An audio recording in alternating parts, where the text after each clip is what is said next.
iniciando a última atividade da manhã, do dia 24 de novembro, do primeiro webinário em Ecologia e Evolução, que é uma iniciativa do Programa de Pós-Graduação em Ecologia e Evolução da UFES.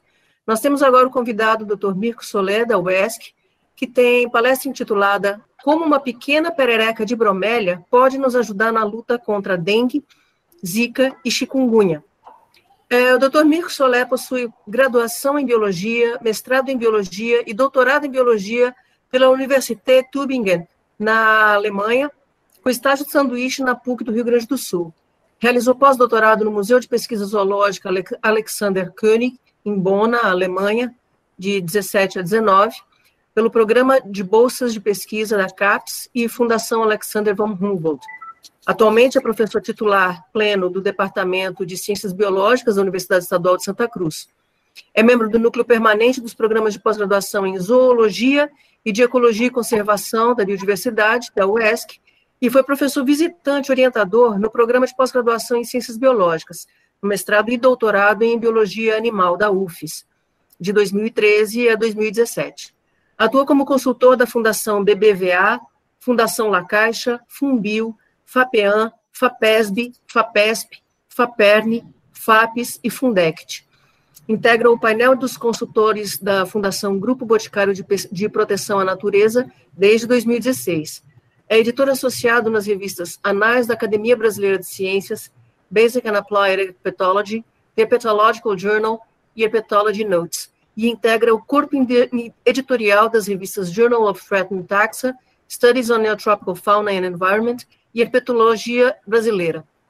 É avaliador de cursos do SINAES-MEC e foi membro do Conselho Curador da FAPESB de 2013 a 2017 e membro afiliado da Academia Brasileira de Ciências de 2012 a 2017. Desde 2017 é membro júnior da Academia de Ciências da Bahia. Tem experiência nas áreas de ecologia e zoologia, com ênfase em herpetologia e comportamento animal, atuando principalmente nos seguintes temas: anfíbia, anura, ecologia, história natural, conservação de espécies ameaçadas, modelagem de nicho ecológico, ecofisiologia e ecotoxicologia. Então, professor Mirko, seja muito bem-vindo ao primeiro webinário e eu passo agora a palavra para a sua apresentação. Isso foi um testamento, não foi a apresentação. Pois é, agora mesmo eu estou lembrando, eu vou ter que mudar, tirar algumas coisas daquele látex que eu tenho lá, que é muita coisa, né? Quando a gente vê, a gente acha que já é hora de aposentar mesmo, mas eu ainda estou longe de aposentar, né? Ainda quero descobrir muita coisa, né? Orientar muitos alunos. Pri, muito obrigado pela apresentação, é ótimo estar aqui com vocês, né? A Estadual de Feira é uma universidade que eu tenho uma parceria há muito tempo com a professora Flora já, né? E já tivemos alunos vindo para aqui de lá, a Lídia atualmente está fazendo o doutorado aqui com a gente, e alunos indo para lá também, né? Então é muito bom poder falar com vocês um pouquinho sobre as pererecas de bromélia, né? Eu sou apaixonado por anfíbios, eu acho que sempre fui, já desde criança, mas aqui, desde que eu cheguei na Bahia, eu achei um grupo que eu fiquei assim, caraca, o que aconteceu que esse grupo foi tão mal pesquisado nos últimos 500 anos? Eu fiz um pequeno roteiro aqui, né, quais assuntos a gente vai abordar, né? Primeiro, claro, vamos falar sobre pererecas de bromélia e por que elas são, ou ao menos eram, tão desconhecidas, né? Depois, a gente vai falar um pouquinho sobre as novas espécies que a gente descobriu nessa última década, e depois também um pouquinho sobre como essas pererecas, ou melhor falado, as larvas dessas pererecas, podem atuar como biocontroladores de larvas de mosquito. Voltemos no tempo, em tempos pré-pandemia, né? Vamos lá para os anos de 1500, né? Chegada aqui dos portugueses no Brasil. Eles queriam fazer muitas coisas, mas uma coisa que não era prioridade deles era a pesquisa, né? Então, realmente, demorou muito até chegarem pessoas interessadas na biodiversidade brasileira, né? E não só em explorar ela, como em pesquisar ela, né? Porém, as pererecas de bromélia, elas, de alguma forma, perderam no bonde. Vemos aqui o Alexander von Humboldt, né? Eu, desde que fui bolsista da Humboldt, eu tento, em toda palestra, colocar o nome desse naturalista, que para mim é uma das pessoas mais fantásticas que já viveu, né? Ele era geógrafo, explorador, naturalista, filósofo. Na verdade, ele era uma pessoa muito curiosa, né? Que isso é o que um cientista tem que ser e o que, hoje em dia, muitos cientistas esqueceram, né? A gente precisa ter essa curiosidade. Ele, na verdade, também é conhecido como o pai da geografia moderna, né? O Alexander von Humboldt, ele tinha tudo para descobrir biodiversidade brasileira, descobrir, por exemplo, alguns desses anfíbios que vou apresentar depois. Não deu certo. Não deu certo por quê? Porque o Alexander von Humboldt, depois de uma viagem pelo Caribe, pela Venezuela, descobrindo pelo Equador, foi super importante ele ter subido lá aquele vulcão Chimborazo, né? Na verdade, o Humboldt também é o pai da ciência sobre mudanças climáticas, tá? Porque ele, na época, catalogou tão bem o Chimborazo que hoje em dia podemos ver o que mudou desde os tempos que Humboldt subiu nessa montanha. Só que o Humboldt, ele tinha previsto ir para o Brasil, claro, né? Como viajar para a América do Sul e não visitar o Brasil. Só que a coroa portuguesa, ela acreditava que o Humboldt poderia ser um espião infiltrado e que traria novas ideias revolucionárias que poderiam ameaçar a soberania de Portugal no reino. Daí, ele foi proibido de entrar no Brasil, inclusive o governador do Acre foi avisado, se esse tal de Humboldt pisar no Brasil, você pega ele preso, manda ele de volta para a Europa. Felizmente, não foi dessa vez que as nossas pererecas de bromélia foram descobertas. Também não foi com essa pessoa aqui, o Darwin. Darwin, que era biólogo, geólogo, naturalista, era explorador também, mas ele é o pai da evolução, né? O Darwin, ele visitou a Bahia, visitou Salvador não uma vez, ele foi 3 vezes. Ele foi para o Rio, descobriu que as medições que eles tinham feito em Salvador podiam ter algum problema, daí voltaram, e depois ainda voltaram mais uma vez. Infelizmente, 3 dos tripulantes do Beagle faleceram, ficaram doentes, foram enterrados em Salvador. Mas o que aconteceu? Na época que o Darwin chegou em Salvador, era a época de carnaval. Gente, vocês moram muito perto de Salvador. Vocês sabem que durante o carnaval o mundo para na Bahia e sobretudo em Salvador. Então o Darwin ficou impressionado com as construções, ficou impressionado com as manifestações culturais e de alguma forma ele quase que esqueceu adentrar mais nos matos. Claro, depois quando ele foi, por exemplo, para o Chile, foi para as Galápagos, lá não tinha essas outras distrações, ele se concentrou na ciência, né, e descobriu muitas coisas. Infelizmente, o tempo que ele ficou na Bahia, eu vou exagerar, né, mas eu vou dizer que ele caiu na farra, não é na farra, mas ele acabou sendo absorvido com tantas coisas culturais que ele não conhecia, né.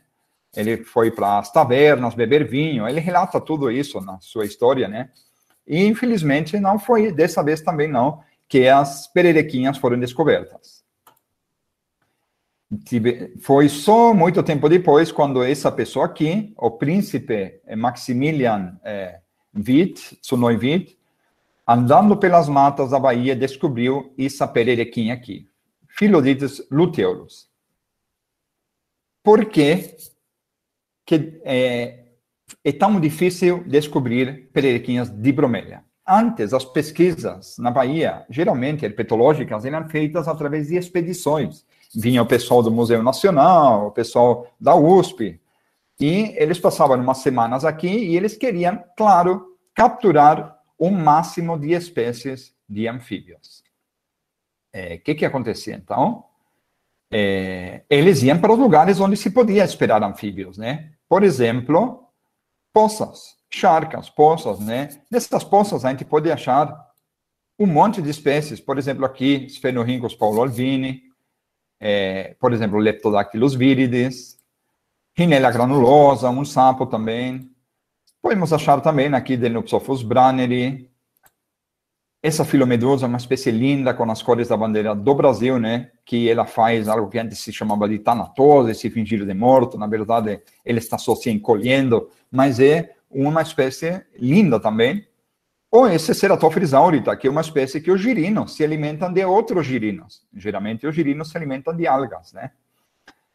Gente, está tudo bem? Está todo mundo conseguindo acompanhar? Alguém? Sim, Mirko. Beleza, sim. Beleza. Que às vezes eu fico meio preocupado, né? Porque eu abri aqui em tela inteira, daqui não acompanho, já dei uma palestra um mês atrás que eu caí e nem percebi, né? Vamos continuar, então. Claro, quando a gente não vai para poça, a gente vai para riachos. A gente sabe que em riachos, além de todos aqueles peixes que o Alexandre Clístenes coleta, né, temos também anfíbios. Não tantos como em poças, mas temos espécies fantásticas também. Além de outras coisas que a gente pode observar aí, né? Temos, por exemplo, esse sapinho aqui, que meus alunos carinhosamente chamam de sapo Pinóquio, né? Não sei porquê. Temos essa Bocchermanoila capra, uma espécie descoberta pelo pessoal da UFBA, o Napoli, né? Temos aqui a Plastoiscos iberiapitanga, Ilomantis áspera também, a Galicnis áspera, agora, de novo, muda de tanto em tanto isso, uma espécie linda também. E temos aqui uma dessas pererecas de vidro, Viteohana balioma, de vidro porque elas são praticamente transparentes, né? A gente pode procurar até anfíbios na serrapilheira, vamos achar um monte também. Por exemplo, esses Proceratophres, os quais nenhum é igual ao outro. Eu coloquei aqueles aqui em cima de uma folha, mas se vocês colocarem esse bichinho na serrapilheira, vocês não enxergam mais. Cada um deles é perfeitamente camuflado na serrapilheira. Ischnocrema verrucosa, outra espécie da serrapilheira, Ischnocrema vinhai, mas, às vezes, também podemos procurar em bromélias, só que antes, quando as pessoas vinham nas expedições, eles iam para a poça, achavam um monte de bichos na Bahia, iam para o riacho, nossa, quanto bicho, voltando lá para o carro, ou achavam mais bichos na serrapilheira, já falavam, olha, já deu para hoje, e deu para amanhã, e temos bastantes bichos. Quase ninguém chegou a mostrar sistematicamente as bromélias. E olha que na Bahia temos muitas bromélias. Temos bromélias terrestres, como essas aqui, e temos bromélias arbóreas também. E nessas bromélias, temos anfíbios, né? E uma das pessoas, as primeiras que realmente conseguiu mostrar anfíbios em bromélias, foi o Werner Bockermann, né? Ele foi para Maracás na década dos anos 60. Felizmente, na época, ainda não existia a Festa das Flores, né? Que senão capaz do Bockermann também ter caído na farra, né? E não ter achado nenhuma espécie de anfíbio, né? Mas o Werner realmente coletou, achou várias espécies, né? Maracás é um lugar super importante na herpetologia, por exemplo, esses fenorrhíncos prasinos, porém também achou uma espécie que ele nomeou de Phyllodytes tuberculosus. Eu coloquei aqui uma foto do Caio Vinícius Miramendes, só que até hoje não temos muita certeza de qual foi a espécie que o Bockermann achou lá, porque temos outra espécie, Phyllodytes luteolus, a espécie que mostrei antes, do VIT, que é muito parecida com essa espécie.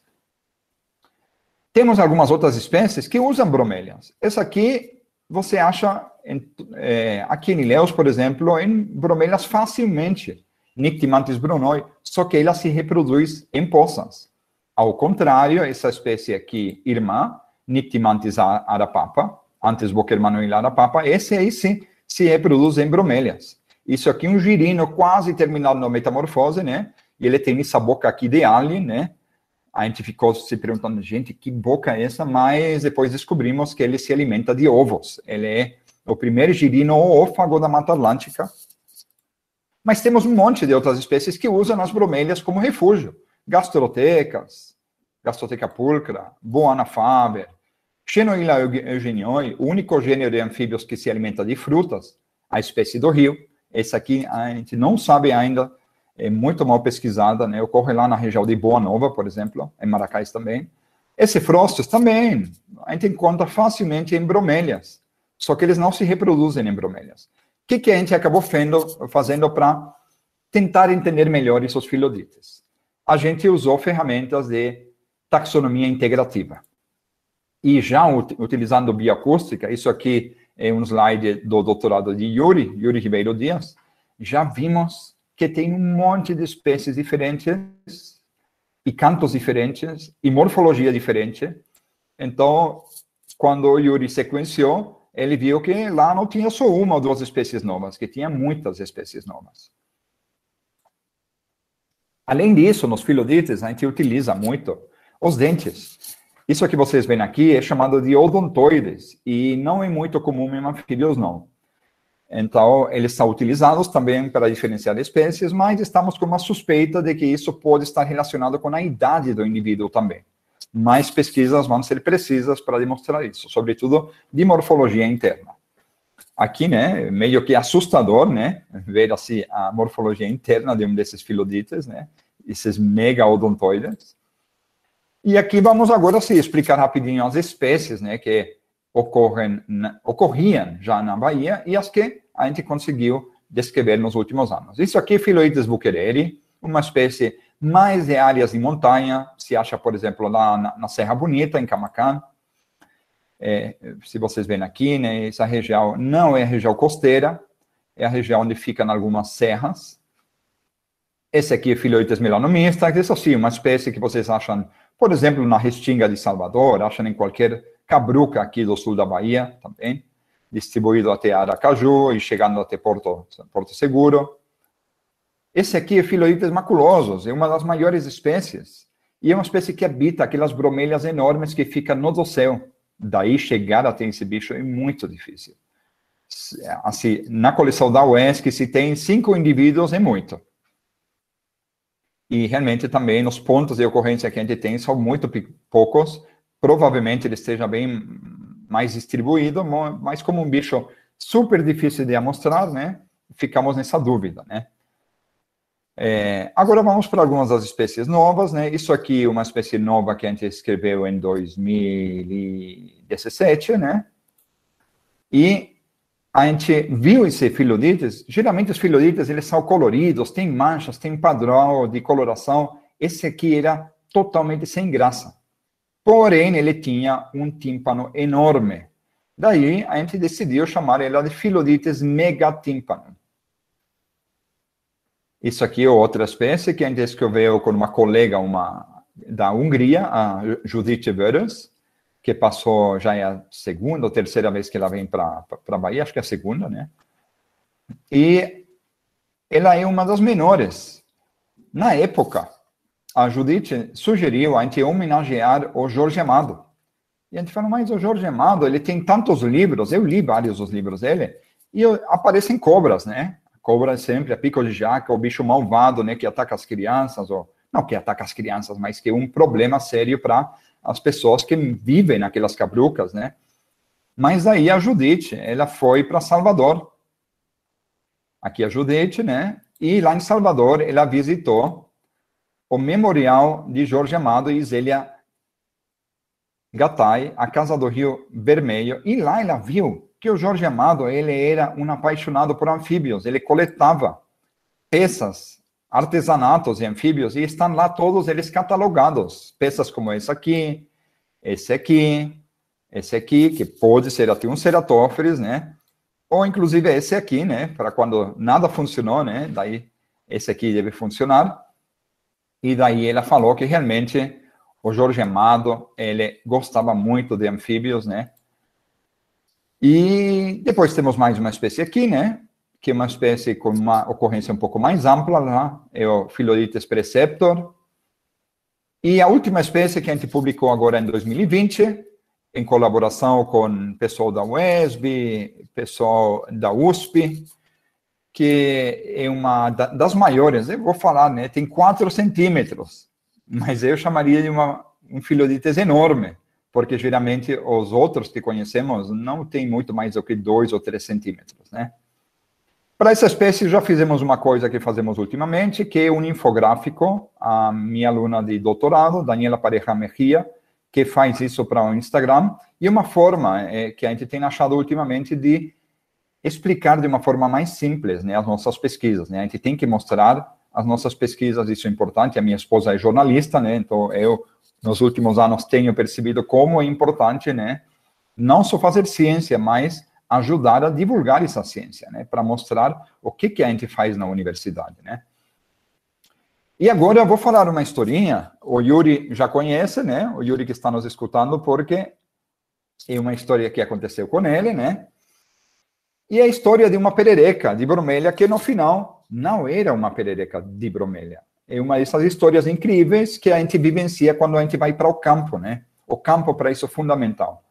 Eu sempre que chega um aluno, professor, eu queria descobrir muitas coisas novas. Então, faça muito campo. Quanto mais campo você faça, mais chances de ver alguma interação que ninguém nunca viu antes, mais chances de achar uma espécie nova, né? Ou até de ver algum evento, né? Ecológico, fisiológico, interessante. Desde que eu cheguei aqui em Ilhéus, eu acho, que foi também a época que o Yuri começou a fazer isso comigo. O Yuri foi o meu primeiro aluno, primeiro dia na UES, que o Yuri já apareceu e falou, eu quero trabalhar com anfíbios com você. A gente escutava um canto super agudo, super forte nas florestas, e que quando a gente olhou no sonograma, tinha esses picos aqui bem estranhos, a gente nunca viu isso em anfíbios. A gente achava que devia ser um anfíbio pela frequência. Frequência aqui é uma frequência de anfíbios, não é uma frequência de insetos, por exemplo. Mas a gente não pode descartar as outras opções. A gente imaginava que podia ser alguma espécie de filodites muito grande, ou que poderia ser até um pássaro, ou poderia ser, quem sabe, um inseto, né? Depois de muitos anos, quase uma década, sem saber o que esse bicho seria, finalmente o Yuri, em um campo que ele fez na Veracel, lá em Porto Seguro, ele escutou esse canto em um lugar baixo, na frente do alojamento. Claro, ele não perdeu a oportunidade, foi lá com o gravador, e que surpresa dele, quando ao invés de um anfíbio, ao invés de um pássaro, ele viu isso aqui, uma esperança de quase 10 centímetros.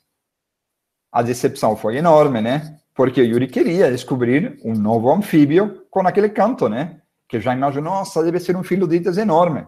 Era uma esperança. Mas como a esperança é o último que se perde, né? Eu falei para ele, Yuri, essa história é tão bacana, tão interessante. Hoje em dia, na ciência, muitos dos papers, eles são muito insípidos. Eles não contam mais histórias, né? Às vezes, ler um artigo científico hoje em dia é muito chato. É chato mesmo, porque é muito técnico. Não sei por quê, porque hoje em dia, ao ser online, tem muito mais espaço. Então, o cientista poderia, de novo, contar um pouco mais da história que tem por trás, né? Nesse caso, a gente fez isso, mas a gente teve que submeter isso para uma revista alemã, uma revista, digamos, mais Humboldtiana, que é a Spixiana, ou mais Spixiana, né, mesmo, porque o Spix foi quem descobriu o primeiro filodites, né? E, nesse caso, a gente colocou um título que é uma ave, é um anfíbio, ou é uma esperança, né?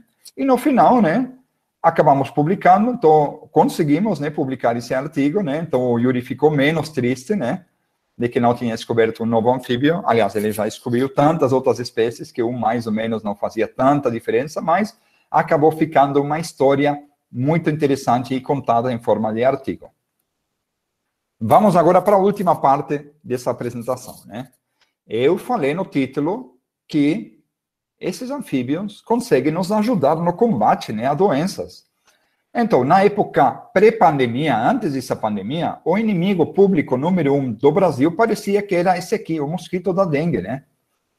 E não só por ele transmitir dengue, é por ele transmitir dengue, chikungunya, zika e malária, e não quero ser pessimista, mas não sei o que vem lá pela frente, né? Pelo que estamos vendo, a gente agrediu de uma forma tão grave o meio ambiente que não é só coronavírus, é outras doenças que podem ir aparecendo no futuro, não?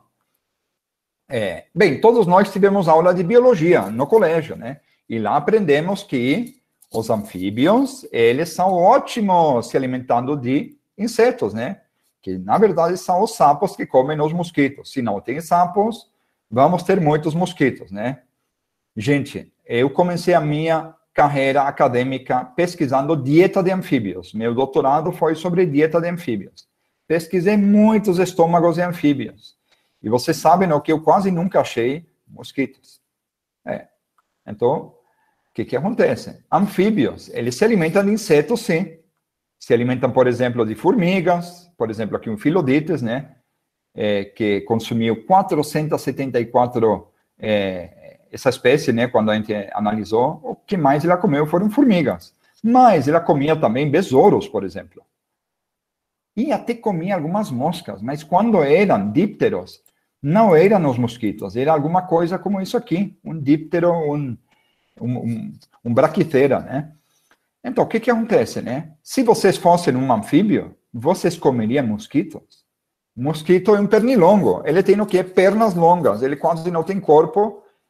O valor nutricional, a não ser que esteja cheio de sangue, né? É muito baixo. Então, um anfíbio desses vai ter que comer centos e centos de mosquitos, né? Possivelmente a balança, né? Nem vai ficar positiva para ele comendo mosquitos. É muito melhor ele comer uma lagarta, comer uma aranha, comer até um besouro. Apesar de toda a quitina, o besouro é cheio de proteína, né? Pelo que me consta, o único anfíbio que eu conheço capaz de acabar com os borrachudos e pernilongos é essa lâmpada aqui. E eu tenho ela aqui em casa, ela funciona mesmo, né? Desculpem aqui o erro ortográfico, né? É assim que eu aprendo português, mas não fui eu que fiz, né? Tudo bem, não podemos esquecer uma coisa. Todo anfíbio, ou não todo anfíbio, mas a maioria dos anfíbios, antes de virarem adultos, eles foram girinos. Já vimos essa foto antes, né? E esses girinos, geralmente, se alimentam de algas e fungos. Porém, eu morava antes numa casa aqui perto de Olivença e eu tinha um monte de bromélias no quintal da minha casa. Muitas pessoas chegam em casa depois de trabalhar, sentam no sofá para ver a novela das 8, a novela das 7, das 9, sei lá, tem tantas novelas, né? Quando eu chegava em casa, eu ficava uns 15 minutos olhando, observando as pererequinhas de bromélia que tinha naquelas bromélias. E observando os girinos, eu acabei vendo que os girinos comiam larvas de mosquito. Falei, caraca, que interessante isso. Só que isso é apenas uma observação, né? Agora, nossa função como cientistas é tornar essa observação em dados confiáveis e sólidos de pesquisa, né? Por sorte, apareceu uma aluna, a Ayla, que me falou, Mirka, eu quero fazer experimentos. E eu falei, Ayla, experimentos? Faz quase 20 anos que não faço mais experimentos. Mas, professor, por quê? Porque os ecólogos estragaram todos os nossos experimentos, eu falei. Mas como assim, professor, os ecólogos? Eu falei, sim, antes a gente fazia um experimento e, por exemplo, eu durante o mestrado, eu vi que um tipo de microilídeo comia formigas. Daí eu chamei um experto em formigas, um amigo meu que estava fazendo o doutorado lá com formigas, e ele falou, olha, interessante que essas formigas que esses anfíbios têm nos estômagos não representam a disponibilidade no ambiente. Ele me falou que ele mesmo estava colocando iscas e que o que mais apareciam eram formigas da subfamília Formicine, que são aquelas formigas que têm ácido fórmico.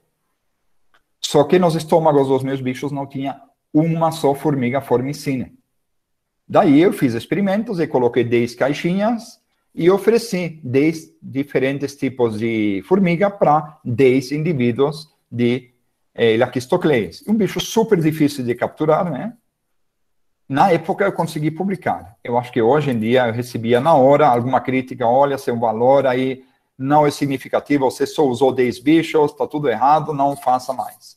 Eu entendo essa preocupação com a estadística, é importante, só que às vezes isso acaba evitando que a gente faça pesquisa com o que a gente tem, às vezes até com espécies ameaçadas. Às vezes temos tão poucos indivíduos de uma espécie que a gente nunca vai chegar ao N que um ecólogo gostaria de ver.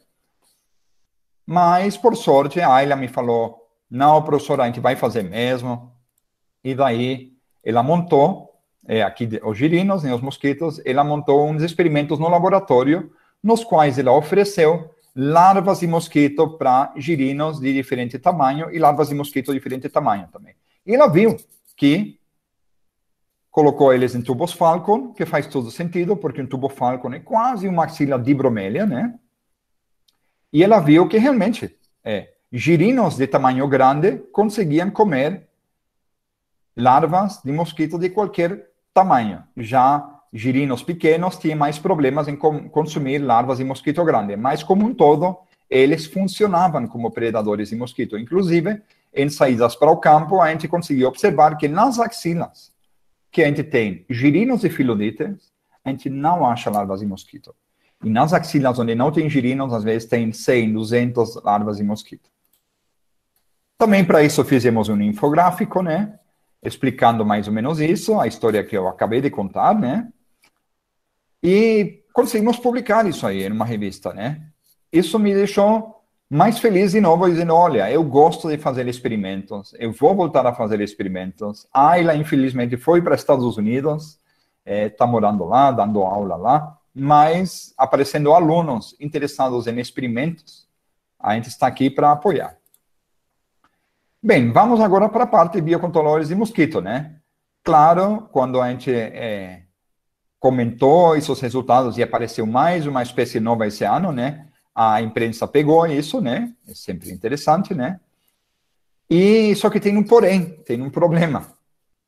Uns anos atrás eu tive aqui um postdoc da Espanha, o Andrés Egea, e o Andrés trabalha, ele é ecotoxicólogo. Daí quisemos saber, acho que todo mundo que mora na Bahia já viu alguma vez essa cena aqui. Isso aqui é o famoso fumacê. E o que o fumacê faz? Ele joga malation, que é um larvicida, nos ambientes para acabar com o mosquito da dengue, né? Só que não acaba só com o mosquito da dengue. A gente, infelizmente, viu também que o malation acaba matando também os girinos e filodites. Então, imaginem nesse cenário aqui. Vocês têm uma área com bromélias. E nessa área com bromélias tem anfíbios, pererecas e bromélia, tem girinos dessas pererecas, tem mosquitos voando por aí, e, claro, tem as larvas desses mosquitos, né? Claro, vai ter menos larvas de mosquito porque temos as larvas aqui de anfíbio, girinos, se alimentando delas. Quando passa o fumacê, vamos ter isso aqui. Vamos ter só bromélias e depois de pouco tempo, os mosquitos vão voltar. As pererequinhas não voltam, porque elas, infelizmente, são péssimas em se locomover, em conquistar novos ambientes. Só para ter uma ideia, naquela casa que eu falei antes, eu tinha bromélias na frente e atrás, só que eu só tinha filodites na frente. Demorou 3 anos até o primeiro filodites cobrir essa área de menos de 12 metros em chegar à parte dos fundos. Então, imagine, se uma espécie dessas demora 3 anos em conquistar um novo ambiente que está a 12 metros, uma distância de 100 ou 200 metros, que hoje, o que temos hoje em dia, às vezes, entre um agrupamento de bromélias e outro, é uma distância quase intransponível para esse anfíbio. O problema é o seguinte, depois de um tempo, vamos ter isso aqui, bromélias, mosquitos e um monte de larvas de mosquito, porque perdemos a espécie que biocontrola essas larvas de mosquito. Claro, tem outras espécies, tem larvas de libélula, tem até outros mosquitos que são predadores de larvas de mosquito. Então, o inimigo aqui é o malation, né? Que ele funciona muito bem e também, né, que ele acaba matando não só os mosquitos, né? Bem, isso aqui são os anfíbios, os filodites que a gente tem na Bahia, né? E que a gente pouco a pouco vai perdendo eles, ou pelo desmatamento, ou pelo uso de larvicidas, né? Como eu falei. E para finalizar, né, agradecer, claro, ao grupo de pesquisa que eu tenho na UESC, o Laboratório de Herpetologia Tropical, né?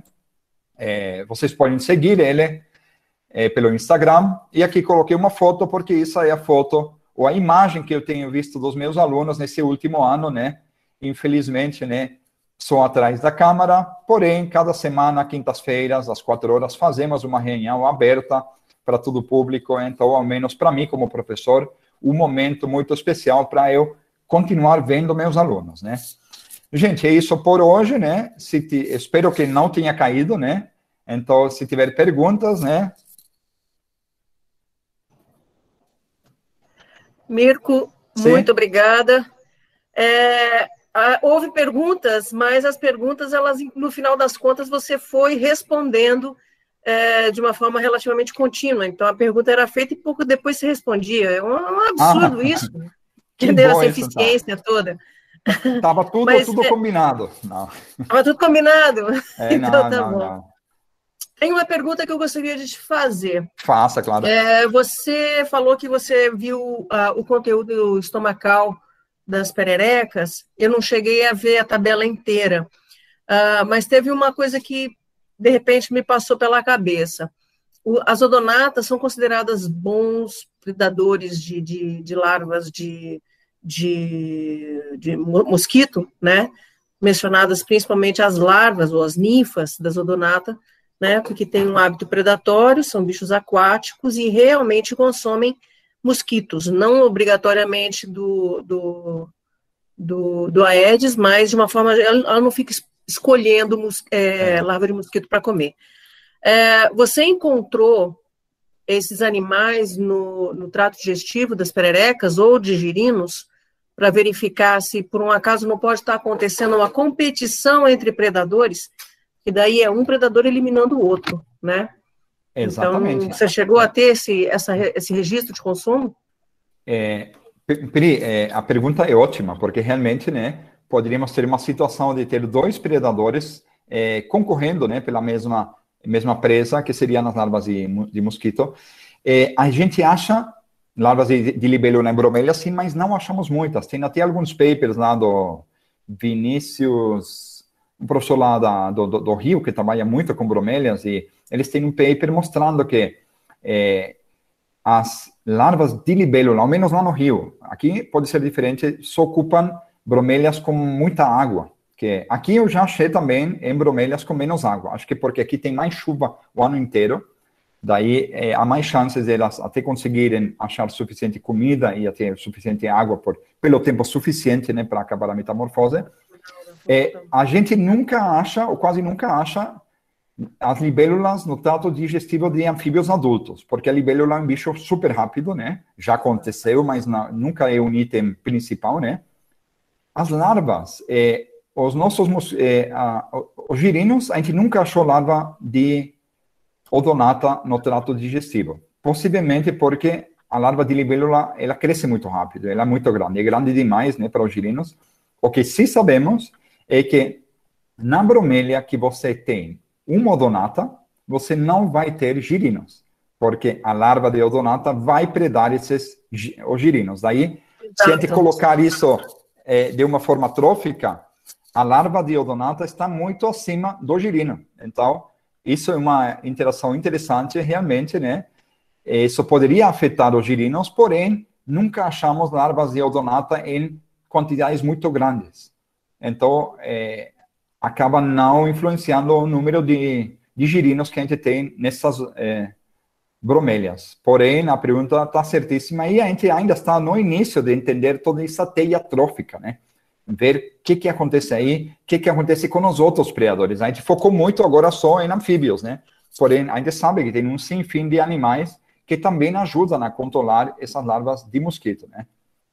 Então, de repente, poderia ser até uma linha de investigação, perceber se existe algum tipo de isolamento espacial entre as odonata, né, as formas larvais da odonata e dos anfíbios, porque onde um está, o outro pode não estar, né? Eventualmente é quem chegou primeiro.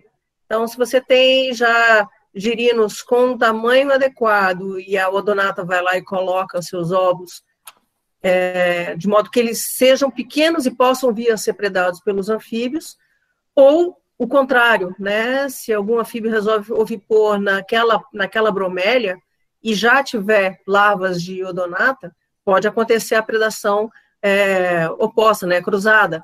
Então, é um estudo que, na verdade, ele é meio maldoso, porque ele é interessante no sentido dessa estrutura, mas dessa estrutura de interações, mas, por outro lado, se a gente for para o ambiente natural, a gente corre o risco de causar uma destruição muito grande das bromélias, né? Porque é um tipo de estudo que você vê o fitoteumata de bromélia, que frequentemente é destrutivo para as bromélias. Então, para você esvaziar, para você conseguir pegar tudo que está ali dentro, acaba tendo um processo de destruição da bromélia, né? Então, mas ainda assim, a título de experimento, já que você arranjou uma aluna que faz experimentação, se você tiver alguma outra interessada na questão, pode eventualmente forjar bromélias, né, falsas bromélias, espalhar e verificar se existe esse tipo de entre aspas, colonização diferencial de um e de outro, né? Não sei, só como proposta.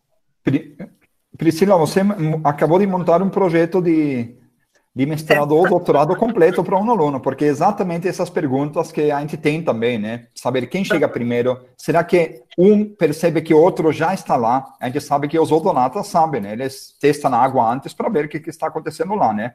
Dos girinos... eles testam, isso eu não sabia, não. Eles conseguem fazer isso, até para saber se tem os itens de presa que eles precisam lá, né? Então, eles não vão só colocar os ovos em um lugar que não vai ter comida. Eles são ótimos. Por isso, muitas vezes a gente vê as odonatas colocando o abdômen na água, né? Ela está colocando ovo. Não, provavelmente ela está só testando a água.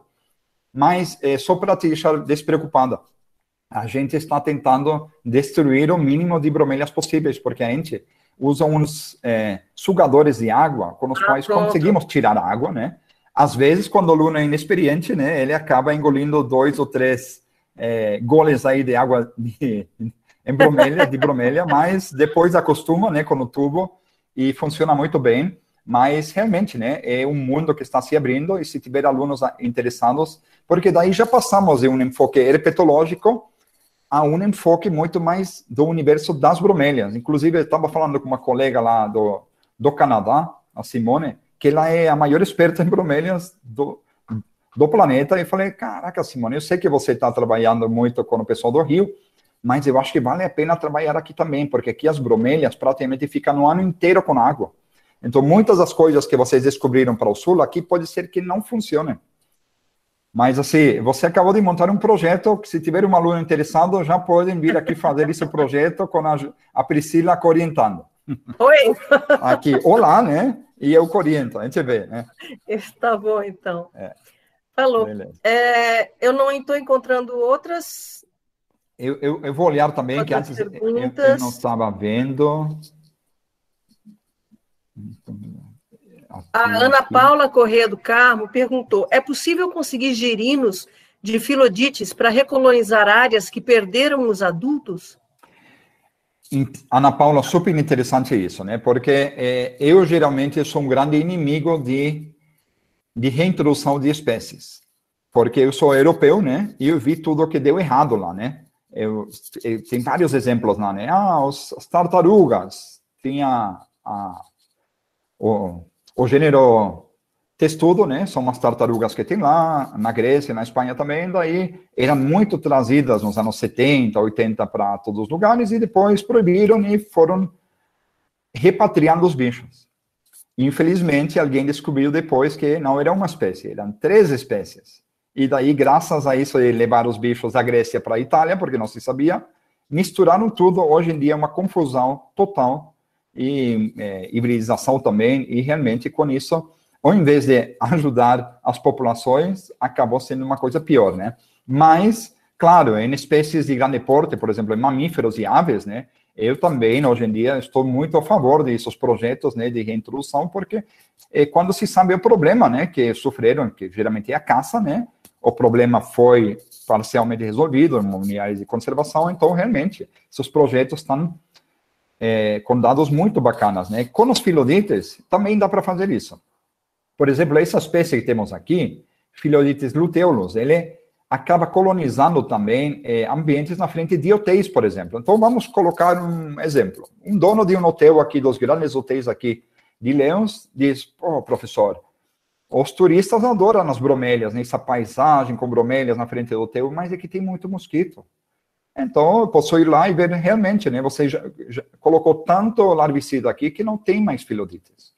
Então, dá para recolocar, né, uns girinos ou até um casal de adultos ou 4, e essa população vai crescer. Eu estou dizendo isso porque a gente fez isso na frente do laboratório lá na UESC, a gente plantou umas bromélias, e na época colocamos, acho que foi um casal, e desse casal, inclusive, a fêmea morreu. Depois de 3 semanas, achamos ela morta, mas isso foi depois de ela já ter conseguido colocar 4 ovinhos.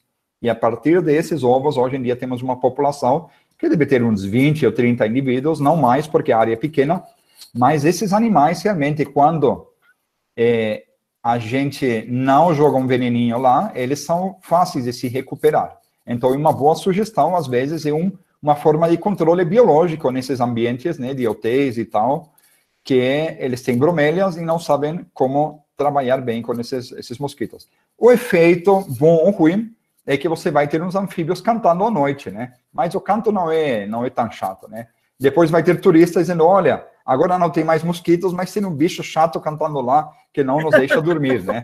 A gente não sabe nunca, né? Mas, assim, realmente a Ana Paula é uma boa opção, sobretudo nesses ambientes degradados, né? Em ambientes de mata, a gente ainda não sabe nada sobre qual a densidade populacional e como esses filhotes estão. A Vanessa Trindade me ajudou aqui a juntar as perguntas, agora tem várias que eu não tinha visto. Thalita Fontoura Alves perguntou, a dispersão das pererecas é feita de maneira ativa? Os indivíduos andam até a bromélia mais próxima ou há um vetor? Thalita, como grande conhecedora de bromélias, né, fez uma pergunta ótima aqui. Eu vou só conseguir responder parcialmente, porque é a ciência que vai responder, né, e uma das coisas que falta muito com anfíbios é pesquisa sobre o movimento, a capacidade de movimentação.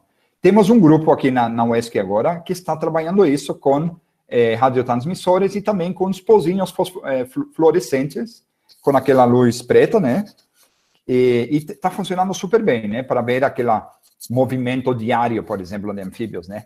Mas, a princípio, são eles mesmos. Só que eles são tão ligados às bromélias que é muito raro um indivíduo realmente se deslocar para outra bromélia. Pode acontecer quando tiver muitos indivíduos em uma bromélia, mas a gente não sabe ainda qual é o mecanismo que faz com que elas andem para outra bromélia. Teve uma aluna da ecologia, Amanda Santiago, que trabalhou com outra espécie, com os Nyctimantes arapapa, e ela viu que os bichos são super não territoriais. Eles ficam na mesma bromélia. Por que eles vão sair de lá? Tem água, tem comida, tem lugar para reproduzir, né? Então, não há nenhuma necessidade naquele momento para o bicho ir para outro lugar. Na verdade, não há um vetor que leve eles para outro lugar, mas elas mesmas são vetores de transporte para vários bichos. Temos, por exemplo, um pequeno artigo sobre os trácodos. Os arapapas, eles tem pequenos ostracoides que se grudam nesses anfíbios e conseguem daí ir de uma axila para outra ou de uma bromélia para outra.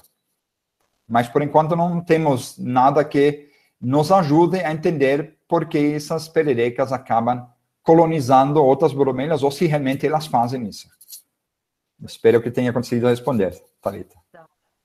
Patrícia Rebouças falou que amou a palestra e tem curiosidade em saber o nome da espécie em homenagem ao Jorge Amado e pediu para você repetir o nome da espécie. Claro, eu vou fazer. A gente chamou essa espécie, claro, é Phyllodytes e o gênero, né? Isso já vem dado porque a gente viu que está dentro desse gênero e o nome que a gente foi Amadoi, Jorge Amado, e quando a gente homenageia uma pessoa, nesse caso um homem, a gente coloca aquele I no final, tá?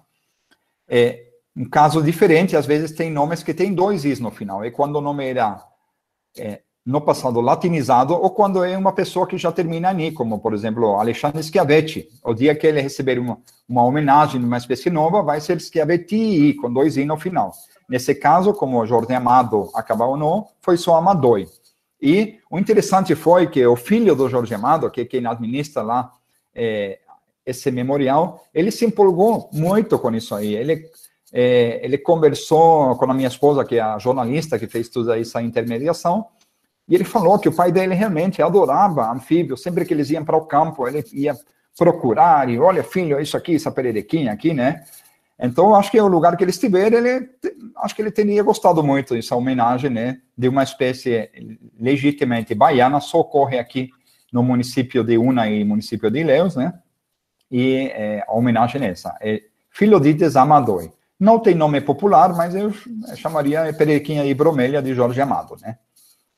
Inclusive, na casa dele, lá do Rio Vermelho, tem uma piscina lá cheia, foi feita para ter um monte de sapinhos em volta. Realmente tem o tema sapo muito repetido naquela casa. E é interessante que nos livros quase nunca aparecem anfíbios, né? Em Cacau, que é realmente ambientado aqui nas Cabrucas, não aparecem anfíbios. Assim, isso é interessante. Ele é uma paixão, mas que ele não misturou essa paixão com as suas escritas, né?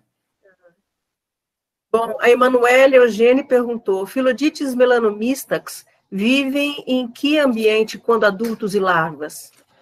Emanuele, interessante essa pergunta, e quem melhor para responder isso foi uma aluna de Marcelo Napoli, que foi minha aluna antes, que hoje em dia está no DERBA, a Maria Cunha. Maria Cunha trabalhou com essa espécie naquelas restingas lá de Salvador. Phyllodytes melanonista, é um bicho assim super adaptável.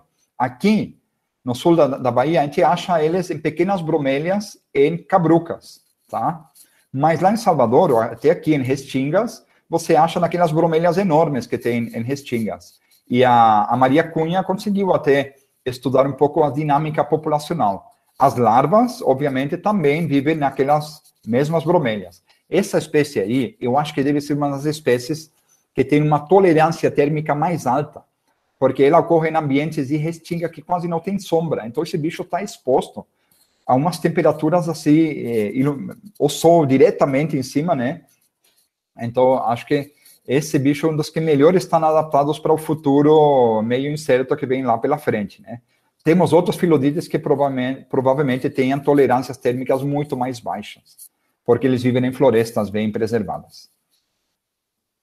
Certo. O Leonardo Moraes pergunta, primeiro ele lhe parabeniza. Professor Mirko, parabéns. O senhor falou da atuação dos grupos de pesquisa na divulgação científica. Vejo um movimento explorando apenas redes sociais, mas na pandemia vimos a dificuldade do acesso à internet pelo público em geral. Como ampliar o acesso do público à ciência sem as redes sociais? Leonardo, perfeito, né? E a melhor pessoa para responder seria minha esposa, né? Que é a jornalista que leva essa parte de divulgação dos nossos projetos. Uma coisa que a gente faz nos últimos 5 anos é, todo projeto, a gente já prevê essa interface com a imprensa, né? E, nesse caso, é uma assessora de imprensa, né? Que ela conversa com a gente e tenta entender, a partir de um público que não é biólogo, né? O que seria interessante. Eu aprendi muita coisa também com ela. Aprendi que a gente faz nariz de cera em tudo, né? A gente faz umas explicações enormes que nem precisa. A gente tem que ir diretamente ao assunto e tentar explicar. A gente, como cientista, a gente fica muito em cima do muro, né? Ah, descobrimos isso, mas pode ser que não seja, né? Ah, mas pode ser que em algum caso não seja, né? Isso é perigoso. Claro, a gente não tem que afirmar tudo categoricamente, mas às vezes a gente tem que, sim, decodificar isso e falar realmente com os meios de imprensa. Por exemplo, tivemos uma matéria veiculada agora há pouco sobre Leptodactylus viridis na Super Interessante. A Super Interessante é uma revista, claro, também online, né? Mas uma revista com um alcance, está em bancas, né? Com um alcance muito mais amplo, né? Então, realmente, o Jornal Correio também, né? São tudo, a gente tem que ter essa preocupação de divulgar, claro, no Instagram, divulgar em blogs, mas de tentar também emplacar isso em mídia tradicional. Porque senão vamos estar excluindo muitas pessoas. Só para lembrar, na quinta-feira a gente vai ter a palestra do José Sabino, que é justamente a respeito de divulgação científica, né? Então, dê uma olhadinha lá na programação. Se não me engano, é às 11 horas de quinta-feira, tá? Eu estou sem o programa aqui aberto para falar. Teve um participante que entrou com o endereço Ambiente Urbano, que fez uma observação. Considerando essa baixa mobilidade e a intensa fragmentação dos ambientes urbanos, pergunto se essas pererecas ocorrem em áreas urbanas onde os mosquitos mais se reproduzem. Como a gente poderia resgatar essa fauna em ambiente urbano? É interessante também, realmente, quase todos os Phyllodytes ocorrem em ambientes bem preservados. Porém, aquela primeira espécie que eu mostrei, que o Witt descobriu, Phyllodytes luteolus, essa espécie ela se adapta muito bem a ambientes urbanos, e é uma espécie que vocês acham, por exemplo, quem já foi para aquelas pousadas em Porto Seguro, os quintais estão cheios de bromélias, né, de acmeias, e em todas essas acmeias tem aqueles Phyllodytes, né. Inclusive, eu já vi vários turistas, né, me ensinando, nossa, você viu que tem essas pererequinhas aqui, né, que interessante, né, seria tão interessante saber que espécies são. Daí eu falava, olha, casualmente eu sou herpetólogo, que pesquisa anfíbios, e posso lhe contar alguma coisa sobre esses bichinhos, né. Na verdade, o que a gente poderia fazer é aumentar de novo o número de bromélias nesses ambientes urbanos, né. Eu acho que ambiente urbano com bromélia, com Phyllodytes, pode acabar fazendo com que os mosquitos acabem utilizando as axilas para se reproduzir, e lá eles vão ter mais chances de ser biocontrolados do que se eles colocarem as desovas em outro ambiente livre de pererecas e girinos e pererecas, né? Okay. Tem mais uma pergunta da Cidiane Oliveira. Bom dia, professor. O senhor apresentou os resultados explicando como o uso da substância do fumacê interfere na população da perereca. Como esses resultados podem ser usados na tomada de decisão pelas autoridades públicas, Secretaria de Meio Ambiente, por exemplo, para substituir esse produto químico por outro menos letal para esses anuros?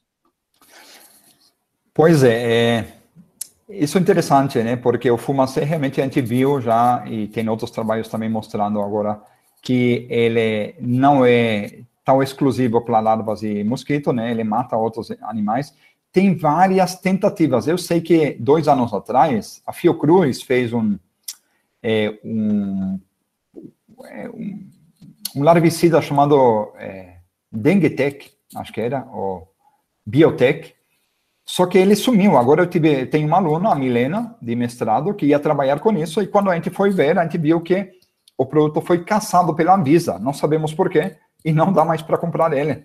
Então, estamos com outro produto, o Dengue-Tec, que a Milena está fazendo experimentos para ver se ele também afeta da mesma forma os mosquitos, ou se ele não afeta os girinos, ou se ele realmente mata as larvas de mosquito, mas não mata os girinos. Só que esses experimentos vão acontecer ainda esse ano, não temos ainda nem dados preliminares, né? Mas realmente a ideia é tentar procurar outros remédios. Eu lembro que na época que a gente publicou esse trabalho do Malation, eu estava em uma reunião da Academia Brasileira de Ciências em Minas, e tinha o pessoal da academia, os graúdos da academia, né, super preocupados porque o governo tinha anunciado que eles queriam sobrevoar áreas, acho que do Pantanal, de onde era, e jogar Malation em escala ampla. Eu lembro que na época, a Márcia, que é uma colega lá da URGS, ela levou o nosso artigo para o Congresso, eu acho, e informou a gente, não, pelo amor de Deus, não façam isso, né? Eu acho que não foi por isso que não fizeram, né? Mas é aquelas peças, né? A gente vai juntando as peças, colocando mais munição, para que depois os políticos ignorem santamente ou não, né? A gente não sabe o que vai acontecer. Tem um momento que não está mais nas nossas mãos. Mas a gente tem, sim, que fazer a ciência e tentar fazer que essa ciência chegue nos decisores, né? Nas pessoas que tomam as tomadas de decisões, né? Para tentar impedir algumas dessas ações. E só para finalizar, a Ana Paula Correia pergunta: existe uma prática doméstica de colocar pó de café usado nas bromélias para controlar as larvas? Será que isso funciona mesmo? Tem potencial de afetar os anfíbios? Ana Paula, eu sei disso, é uma recomendação que muitas pessoas fazem, né? Eu vou admitir que a gente não testou isso ainda com girinos. Há uma chance do girino ficar a 1000, né? Ficar assim mais ativo do que ele já é, não sei, estou brincando, né? Que é o efeito que o café faz sobre nós, né? Mas, Ana Paula, você deu uma ideia ótima. Eu vou ter que ver com os alunos aqui se alguém não faz um pequeno experimento, né? Com os filodites, com as larvas, para ver se o café... Eu acho que não deveria afetar muito, né? Mas vai depender da quantidade também, eu não sei, Ana Paula. Não sei responder, mas eu espero que daqui 1 ano ou 2 a gente tenha a resposta. Eu vou anotar isso aqui numa lista que eu tenho de pequenos projetos, né? E vou ver com algum aluno, né? Para ver se ele... Isso é uma coisa rápida de fazer, né? Pegar os girinos, montar no laboratório e depois ver, né, realmente se esse café, né? Acaba afetando ou não. Ótima ideia, mas vamos ver mais para frente qual é a resposta. Bom, a gente está encerrando aqui, não há mais perguntas. Eu gostaria realmente de agradecer imensamente pela sua participação, sua palestra foi muito boa, muito bonita, né? Porque as pererequinhas são show de bola, né? E a sessão de perguntas, então, foi muito legal, muito proveitosa mesmo. Agradeço, então, a sua participação, sua colaboração com o webinário, e a gente encerra agora. E eu vou comunicando a vocês que agora às 2 horas já vai começar a nova sessão, com palestras muito interessantes. A programação já foi colocada aqui no chat, com o link, inclusive, para as atividades da tarde. Quem ainda não fez o registro lá no formulário de frequência, por favor, faça, para a gente ter um controle de quantas pessoas estão participando, como é que estão as coisas, tá certo? E eu encerro a sessão agora da manhã, certo? Gente, muito boa tarde para vocês.